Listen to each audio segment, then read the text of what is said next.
Everyone talks about fresh starts, clean slates, new chapters. So why does 2026 already feel decided? Why does it feel like no matter what you promise yourself tonight, you already know how this year will end? Not because you're pessimistic, not because you lack discipline or drive, but because somewhere deep in your body, there's a quiet certainty that this year won't be different, that the patterns will repeat, that the hopes will fade, that by March, maybe April, you'll be back to the exact rhythm you're trying to escape right now. And here's what makes it unbearable. You can't even explain why, how to make it. You have goals, you have plans, you even have motivation. But underneath all of it, there's this low hum of inevitability, like watching a movie you've already seen. You know the ending, you know the plot twists, you know exactly where the momentum dies. So the question isn't whether 2026 will be different. The question is, why does your mind already know it won't be? Already gave up on struggling for a better reality? Because if that feeling is real, if that quiet certainty is accurate, then something invisible has already decided your year. And it's not your circumstances, it's not your schedule, it's something closer. Most people don't fail in a new year. They repeat themselves with new numbers on the calendar. And that's not a metaphor. It's not poetry. It's the actual architecture of how your mind operates when left unchecked. 2026 doesn't scare you because of what might happen. It scares you because it feels like a continuation. Like you're not starting fresh, you're just adding another layer to something that's been building for years. The same doubts, the same hesitations, the same quiet compromises you make with yourself when no one's watching. And here's where it gets uncomfortable. The reason this year already feels decided has nothing to do with discipline, motivation, or willpower. It has everything to do with mental habits you've been calling normal. Not the obvious ones, not procrastination or laziness or lack of focus. Those are easy to name. Those give you something to fight against. This is different. These are the invisible patterns, the ones that don't announce themselves. The ones that feel so ordinary, so reasonable, so much like just how you are that you've never thought to question them. And yet they're the ones quietly writing the script for how 2026 will actually unfold. So the real question becomes, what if the year isn't the problem? What if you are simply predictable? 2026 doesn't create anything. It amplifies. A new year doesn't change your trajectory. It doesn't reset your patterns or wipe anything clean, no matter how much the culture pretends it does. What it actually does is turn up the volume on everything that was already there. The fear you've been managing, the stagnation you've been justifying, the gap between who you are and who you thought you'd be by now. January doesn't introduce new problems. It makes the old ones impossible to ignore. Right now, at this exact moment, you're hyper-aware of time, counting years, measuring progress, asking yourself if you've moved forward or just survived. That awareness isn't coming from some mystical power of the calendar. It's coming from contrast. The symbolic weight of a date that forces you to look at your life like you're seeing it for the first time in months. What do you see? Not failure necessarily, not disaster, something harder to name, a kind of sameness, a loop.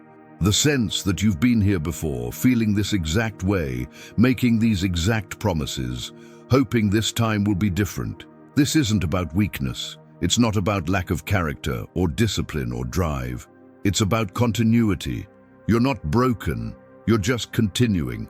2026 isn't punishing you, it's revealing you. Revelation without interruption is just awareness of your own predictability. You see the pattern clearly, you feel it in your chest. You don't know how to break it. The year begins, and it already feels like the middle of something that started long ago. Remove the guilt, remove the moral weight. This isn't a character defect, it's mechanical. Your mind kept running the same program, and the calendar just made it visible. Like turning on a light in a room you've been sitting in for hours. Nothing changed. You just finally saw what was always there. You're not measuring yourself against strangers on the internet.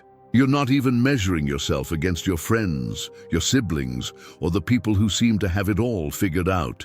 You're measuring yourself against the version of you that felt inevitable 5 years ago. That person had momentum, had clarity, had a future that didn't require explanation or justification.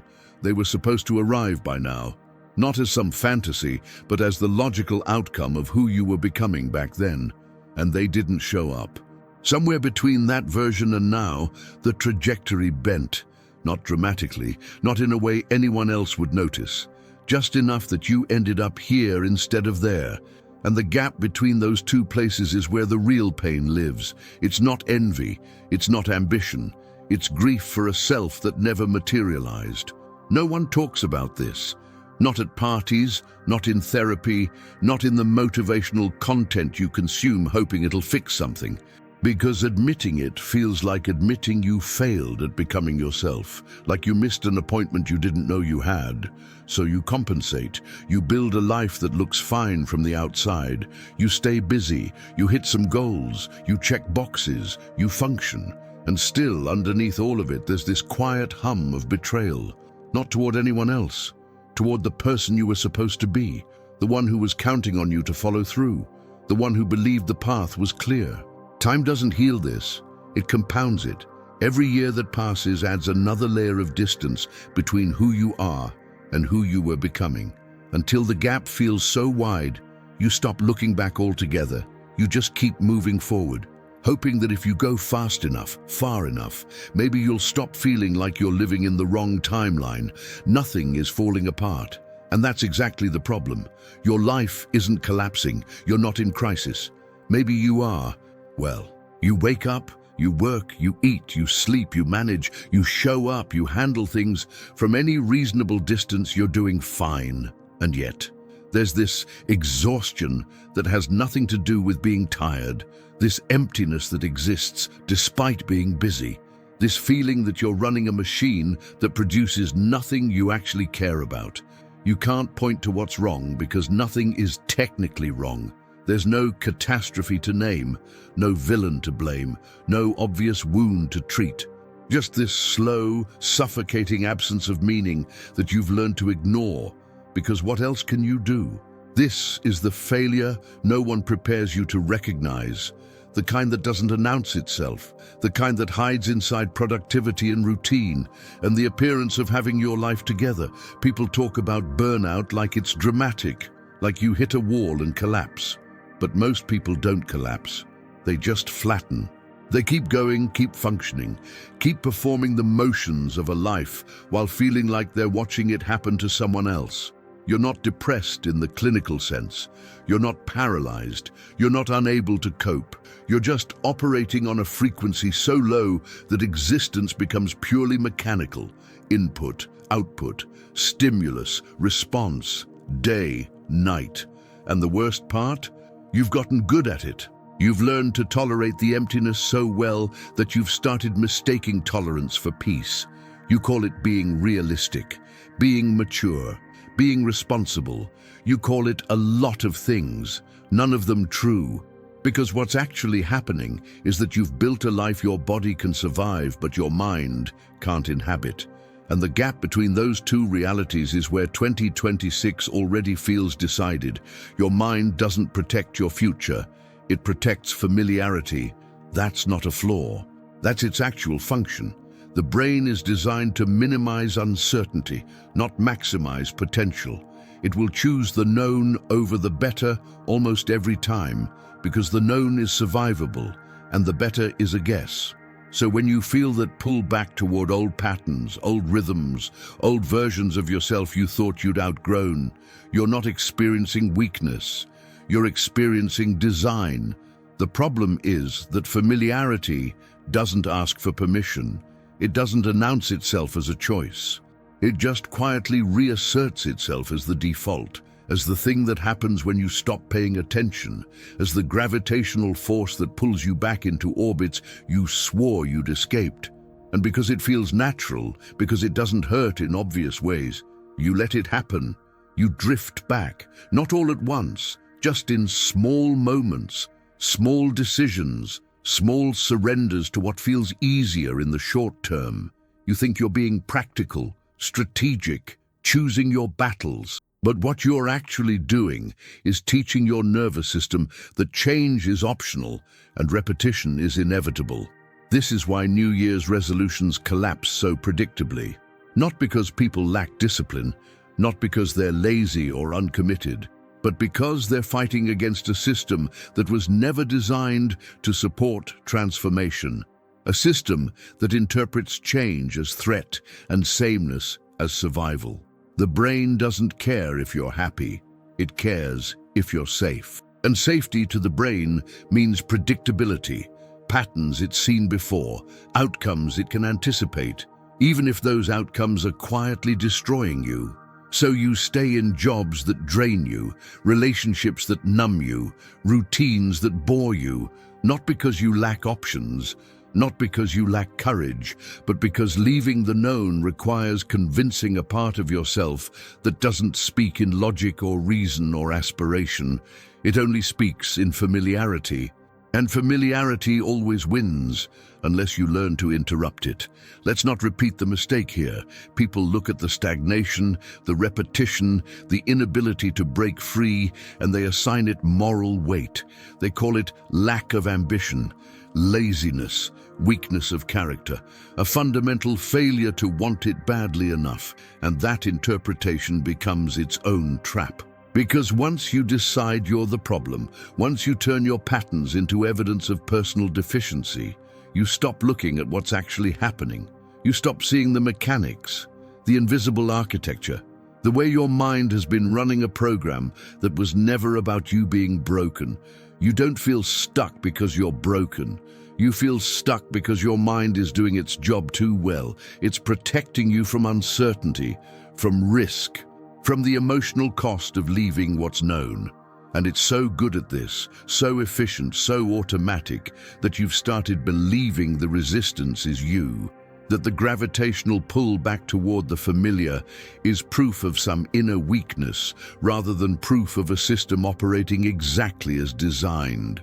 This reframe matters, not because it absolves responsibility, not because it gives you permission to stop trying, but because misdiagnosing the problem guarantees you'll keep applying the wrong solutions. You can't willpower your way out of something that isn't about willpower. You can't discipline yourself past a nervous system that interprets change as danger.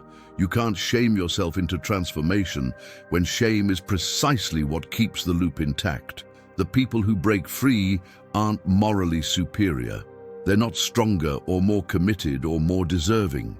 They just stopped treating their patterns as character flaws and started treating them as information. They stopped asking, "What's wrong with me?" and started asking, "What is my mind trying to protect me from?" That shift, that single perceptual pivot, is where everything begins to move. Not because the answer is easy, but because the question is finally accurate. The fear isn't failing. The fear is waking up in 2026 and realizing nothing really changed. Not in the dramatic way. Not with some catastrophic collapse or visible loss. Just the quiet, creeping recognition that another year passed and you're still here. Still in the same loop. Still making the same internal compromises, still waiting for some external force to finally shift the trajectory you can't seem to shift yourself. This fear doesn't scream. It doesn't create panic or urgency. It just sits there, low and constant like background radiation. You feel it most in transitions, between sleep and waking, between one year and the next. In those unguarded moments when you're not performing for anyone and the truth of your life becomes unavoidable. And the truth is simple. You're tired of being the same person. Not tired in a way that motivates change. Tired in a way that makes change feel pointless, like you've tried before and it didn't stick. Like the gap between intention and action has become so predictable that even hoping feels like self-betrayal. So you stop hoping. You stop planning. You stop believing that this time will be different because every time before has taught you the same lesson. You are who you are, and wanting to be different doesn't make you different. And that resignation, that quiet surrender to your own predictability, is the most dangerous place you can be. Not because it's dramatic, not because it announces itself, but because it feels reasonable, mature, realistic. It feels like acceptance when it's actually abandonment. Abandonment of the part of you that still believes change is possible, that still wants more than survival, that still remembers what it felt like to have momentum instead of just motion. That part of you isn't dead. It's just buried under years of evidence that trying doesn't work. And 2026 is asking if you're ready to dig it back up. The discomfort you're feeling right now isn't asking for more discipline. It's not asking for another system, another morning routine, another list of goals you'll abandon by February. It's asking for something far more uncomfortable. Honesty about the mental patterns you've been protecting, not the ones you complain about, not procrastination or distraction or the inability to focus. Those are surface level. Those are the symptoms you can name in public without feeling exposed. The real patterns live deeper. They're the ones you defend when someone gets too close to naming them, the ones you justify with logic that sounds reasonable but collapses under any real scrutiny. The ones you've woven so tightly into your identity that questioning them feels like questioning yourself, like the belief that you need to feel ready before you act, that you need certainty before you move, that you need permission, validation, the right conditions, the perfect moment, or the pattern of interpreting discomfort as a sign you're on the wrong path instead of a sign you're finally on a new one, or the habit of treating your own resistance as wisdom, as your intuition protecting you, as your body telling you something important when it's really just your nervous system trying to keep you exactly where you are. These patterns don't hurt in obvious ways. They don't create visible damage. They just quietly decide your future while pretending to keep you safe. And the reason almost no one tolerates the honesty required to see them clearly is because seeing them means losing the excuse, losing the story you've been telling yourself about why things are the way they are, losing the comfort of believing that if you just tried harder, wanted it more, had better circumstances, everything would shift. Some habits don't hurt. They just quietly decide your future. And the only way to interrupt them is to stop pretending they're protecting you. The habit that decides everything is the moment you pause before obeying your own mind. Not meditation, not journaling, not some elaborate ritual or technique you need to master. Just the split second where you notice the thought arriving and recognize you don't have to follow it. Your mind will tell you to stay in bed, to skip the thing that matters, to choose the familiar over the uncertain. And for your entire life, you've treated those thoughts as commands, as accurate assessments of reality, as the truth about what you're capable of in that moment. They're not. They're just the output of a system trying to keep you predictable.